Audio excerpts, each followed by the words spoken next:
Chicago Sky look like they might have a serious problem. Chicago Bravado, they did not have the money to build the facility. The WNBA doesn't believe Angel Reese is growing the league on the court. Hey everyone, welcome back to the channel. Today, we're diving into a sensational story that's got the sports world buzzing. Angel Reese, the rising star of the WNBA's Chicago Sky, has recently been at the center of a whirlwind of controversy following claims about being rejected for a bank loan. But it's not just about finances. It's about the shifting landscape of women's sports, celebrity culture, and the struggles these incredible athletes face every day. Stick around as we unravel this complex narrative, shedding light on the inspiring triumphs and harsh realities that female athletes encounter. Trust me, you won't want to miss this. But before we jump in, make sure to hit that like button, subscribe if you're new here, and ring that notification bell so you never miss an update on all things sports. The Forbes article. The genesis of this controversy can be traced back to an article in Forbes, a publication that prides itself on providing trustworthy insights into business and finance. Yet, in a piece by Tama Townell, who is not only a communications professor, but also a fervent advocate for diversity and representation, the narrative veered into a territory that could only be described as absurd. Townell argues that Angel Reese and fellow player A'ja Wilson are the driving forces behind the WNBA's growth, a claim that raises eyebrows across the sports community.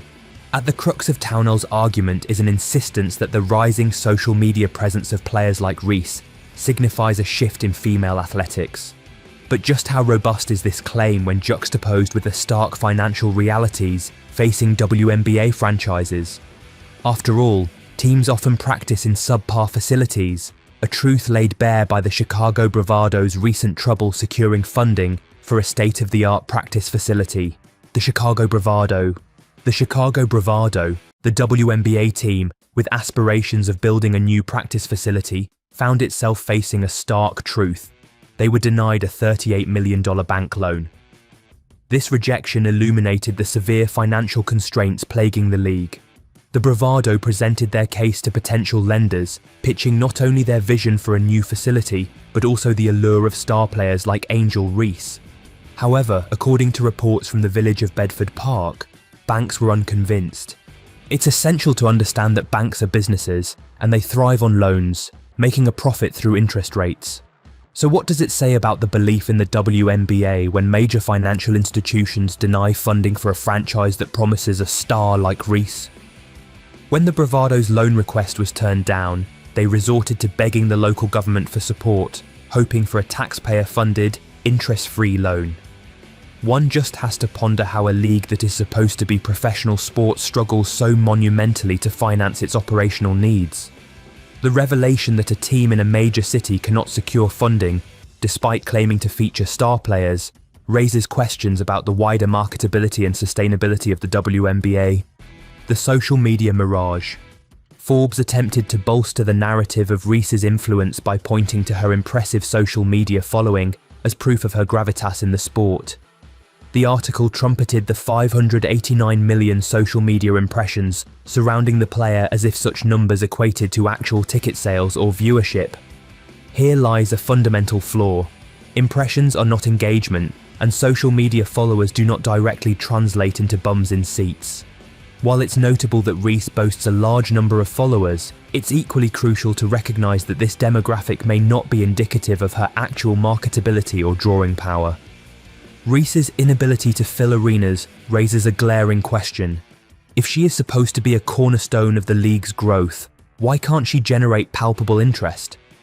The Chicago Bravado averaged around 8,700 fans at home games, in an arena that seats over 10,000.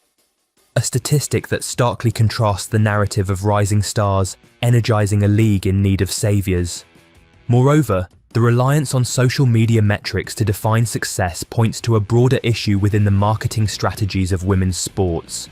While these platforms can indeed build awareness, they can also create a false sense of triumph. The Caitlin Clark counter-story.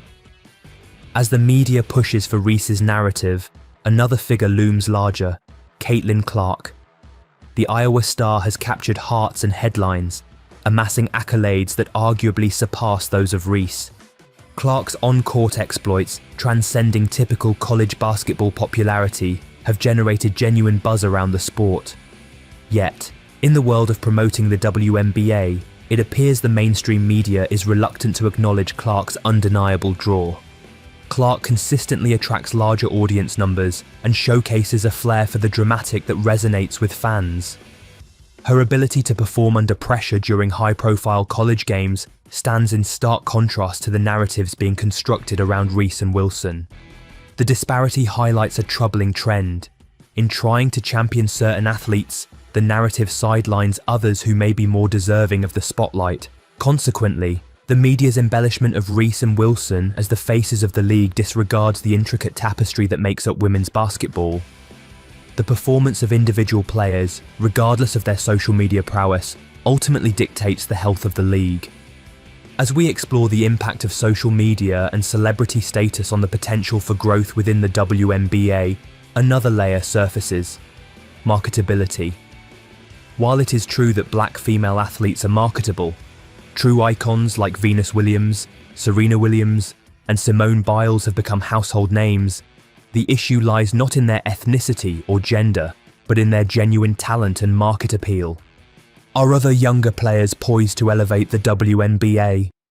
Possibly, but it requires time and organic growth. Qualities catastrophic advertising campaigns aiming to force popularity onto audiences simply won't produce. The WNBA has been down this road before. Attempts to create stars often backfire when the athletes don't deliver the on-court performances to match the off-court rhetoric. The WNBA's current marketing strategy appears overly focused on building narratives rather than letting them evolve authentically through the players' performances. The danger lies in the illusion that lifeblood interest can be manufactured rather than organically cultivated. Forbes' narrative seeks to convince us that black female athletes are crucial for the WNBA's acceptance and popularity. While acknowledging that female athletes like Venus Williams and Simone Biles have become enduring brand icons, it's crucial to separate hype from reality. The roster of WNBA players touted in the article as major impact players lacks the substance that indicators of actual popularity demand. Consider the additional names cited in the Forbes piece as integral to the league's success. Athletes like Aaliyah Edwards and Jane Carrington are acknowledged, yet none carries the weight that figures like Clark can bring to the table. Their mere mention creates a dissonance that could alienate potential fans instead of piquing their interest.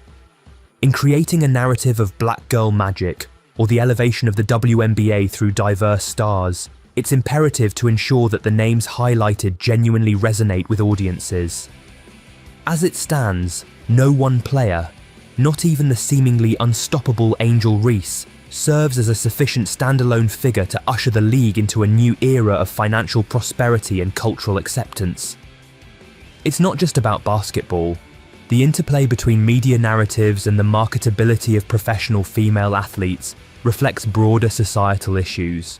When the story of women's sports becomes one of forced popularity rather than authentic engagement, it risks alienating a fan base that craves genuine talent and sincere athleticism. The Chicago Bravado's financial plight serves as a microcosm of this ongoing struggle. Financial viability in the realm of women's sports is not an abstract concern. It's the bedrock upon which the future of these athletes and their league will be built. As elusive as championship glory or sponsorship may be, grounding the narrative in real performance and solid financial prospects is essential for the WNBA's sustainability. The future awaits. In closing, as we explore the captivating saga of Angel Reese and the WNBA, we must remember that narratives as compelling as this must be rooted in authenticity, not sugar-coated gloss. The real heroes of this story may well be those who elevate the game organically through their talent, tenacity, and true engagement with the fan base. Those who, unlike Reese, can draw a crowd and prove their worth both on and off the court. The WNBA's future does not lie in contrived headlines, but in a community where athletes can authentically showcase their skills, build their legacies, and, perhaps most importantly, turn a profit for those who invest in them. As fans, let us hope that the story of women in sports, both on the court and in the executive suites, becomes one of triumph, genuine recognition, and lasting impact. At the end of the day, whether it's Angel Reese, Caitlin Clark, or the Chicago Bravado, the complexities of the WNBA will continue to evolve. The true champions will be those who inspire fans to flock to arenas, turning the whispers of doubt into roars of support.